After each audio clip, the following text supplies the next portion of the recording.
It's Friday. Those distant explosions you hear are the Dan Bongino news explosion. President Trump's going to speak any moment in Lake Charles, Louisiana. Our favorite New York City cop and the author of the new book, Exonerated, is here with his picks for this week's top stories. Will the president address these tonight? We will find out. Dan Bongino joins us now. Hey, Dan. Tucker, always good to see you. Always interesting going right before the president. Would it be fascinating if he talked about these three stories too?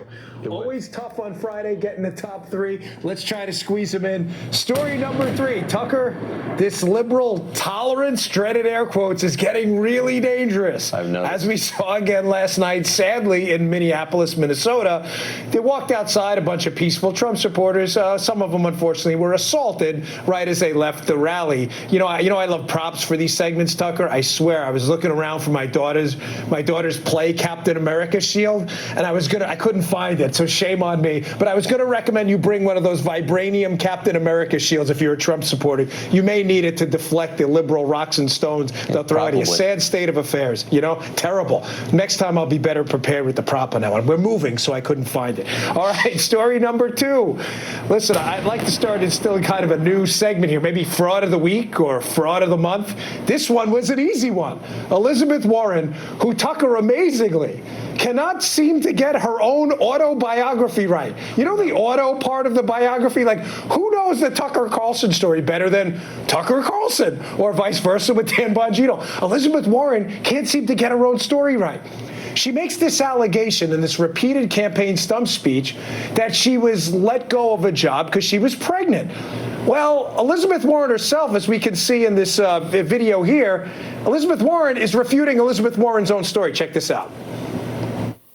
I was visibly pregnant. And the principal did what principals did in those days. Wished me luck and hired someone else for the job. Wished me luck and hired someone else for the job. Wished me luck and hired someone else for the job. Wished me luck and hired someone else for the job. Well, that's not exactly what Elizabeth Warren said in 2007 when she was interviewing California, Berkeley, and said she left the job, made some different life decisions. You know, Tucker, you know what's fascinating? By the way, here's your trophy, Fraud of the Week. Tucker, you like that? The gold? I like it. Actually, it's the same trophy for Best Actor last week for Adam Schiff. So Liz or Adam Schiff, whoever beats you to the house first, you can claim your trophy. Yeah, it's all prayer. Yeah, I don't have that many trophies in the house. I wish I was better at sports, but I'm not. So Adam Schiff or Liz Warren, whoever. So her news story, this one, is contradicted by her previous accounts. Has she squared the two? Yes. No, but here's what's fascinating. She's doubling down and saying, well, I've told the story a few times, and even worse, Tucker, the media is running toward defense. The Washington Post and others are running stories like, hey, listen, pregnant women were fired in the 70s and the 60s all the time for being pregnant. Yeah, but by the way, no doubt that happened, Tucker. Yeah. But that just didn't happen to Elizabeth Warren. Just like there are actual American Indians, but Elizabeth Warren isn't one of them. Like, that's the problem. We're not alleging that it didn't happen in the 60s and 70s. It just didn't happen to Elizabeth Warren. She should have to declare that coverage as a contribution to her campaign, because that's in effect what it is. Gee, you think? I mean, all the Democrats, for that matter. It's ridiculous.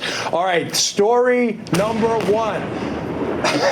Listen, I'm blowing the whistle. What is that, illegal motion in the NFL? Another whistleblower? How many whistleblowers are we going to have about a story, Tucker, about a transcript? I got it.